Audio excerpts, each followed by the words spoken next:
Hello, advocates. My name is Adam Fagen, and I am the Director of Communications, Advocacy, and Engagement at the Association of Science and Technology Centers. Glad that you are able to join us for Museums Advocacy Day as we make the case for our sector. This presentation will focus on funding and priorities related to STEM, science, technology, engineering, and mathematics. And I'll talk about opportunities at 3 federal agencies: the National Science Foundation, NASA, and the National Institutes of Health. Now, when we look at the scope of lifelong learning, we'll find that just a small fraction of the time that people spend learning actually happens in a formal environment. We look at the time that they're in K-12, undergraduate, graduate school, and other opportunities throughout their career, which means that most learning and most opportunity to engage with STEM happens in informal settings, i.e., museums and other sectors like that. We're also seeing a coming together where public engagement with science, informal science education, science communication, in many ways are all part of the same story. And so making the case for our sector incorporates elements of all of these. We also know that there are large numbers of engagements that our institutions have with the public. Here on this slide, you'll just see a counting of some of the visits that members of the public make to AZA members, to ASTC members, to national parks. It's really hundreds of millions of people, and so the opportunity to engage the public on science really happens through the museum sector. So, which underscores the importance of federal funding. So there's a wide range of federal agencies that support or have the potential to support informal science education, science engagement at museums and other similar institutions. So here I've listed on the slide a number of agencies that are part of this picture, but today we will focus on some of those who are most engaged in this work and directly supporting museums. So first, let me start with the National Science Foundation, the NSF. The main program that we often think about as supporting the community is the Advancing Informal STEM Learning Program, or ASIL. So it supports research, innovation, implementation, and more related to learning STEM in informal environments, and it is a frequent supporter of science centers and museums. Now, ASIL announced a new solicitation last year, and in fact, those proposals were just due, so keep your eyes out for future funding opportunities through ASIL. But I would call your attention to the Center for Advancement of Informal Science Education, or CASE, which has not just information about the ASIL program itself, but other federal funding opportunities specific to informal science education. So check out CASE at informalscience.org and check out information about the ASIL program at the URL at the bottom of the screen. Another thing that is particularly relevant at NSF is that all proposals submitted to NSF must address 2 merit review criteria. So first is intellectual merit, which is the potential to advance knowledge and understanding within its own field or across different fields.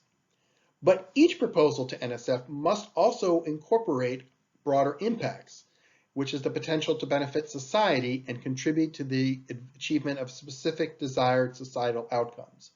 So this means that every NSF proposal, including research grant proposals, must have a broader impacts component, which is not limited to, but can certainly include work with museums, schools, and other partners to broaden participation, to engage the public or students more fully in science, or any number of activities. So certainly encourage museums to consider outreach to their local schools, universities, and others as a way to be partners on the broader impacts component of NSF grant proposals. Next, I will turn to NASA. So NASA has a number of programs and activities that are of particular interest to museums. The Office of STEM Engagement at NASA has the Team 2 program for teams engaging affiliated museums and informal institutions. So this year, there's no full Team 2 solicitation expected. However, NASA does expect to make community awards in the 3rd quarter of the fiscal year. the Office of STEM Engagement also coordinates the NASA Museum and Informal Education Alliance, which may be of particular interest to many museums who want to be part of a larger consortium of museums working with NASA in informal education. I will also note that the Science Mission Directorate at NASA has the Science Activation Program, which provides an opportunity to connect more with the research programs that is happening at NASA. That program was recently the subject of a National Academy of Sciences, Engineering, and Medicine consensus study about ways to improve that program, and NASA has responded with a number of ways to update and strengthen that program. The final one that I'm going to talk about is the National Institutes of Health. The program at NIH that's of most relevance to the museum community is the SEPA program, for Science Education Partnership Award. This program supports educational activities of a wide range of sorts, including digital media, other things that complement or enhance workforce training and meet the nation's needs in biomedical, behavioral, and clinical research. This program promotes interactive partnerships between biomedical and clinical researchers and teachers, schools, and other organizations at all levels. The program also provides opportunities for students from underserved communities to consider careers in basic or clinical research, provides opportunities to support teacher professional development, and to improve community health literacy through SEPA-funded science centers and museum exhibits on health and medicine.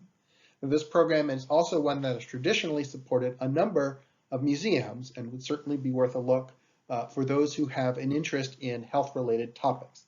Now, this program does have a due date coming up in July, and so keep your eyes on that. So, in general, as you're meeting with your elected officials and with their staffs, I think it's really important to talk about the importance of museums, what they do.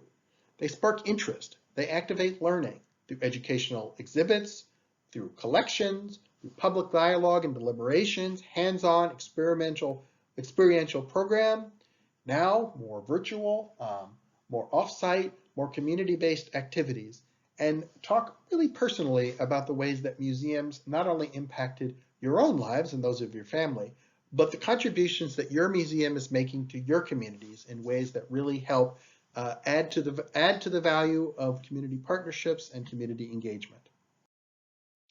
I would also note to talk about the impact of COVID-19 on your institutions. Now, we know that all of our institutions have been hard hit by the pandemic.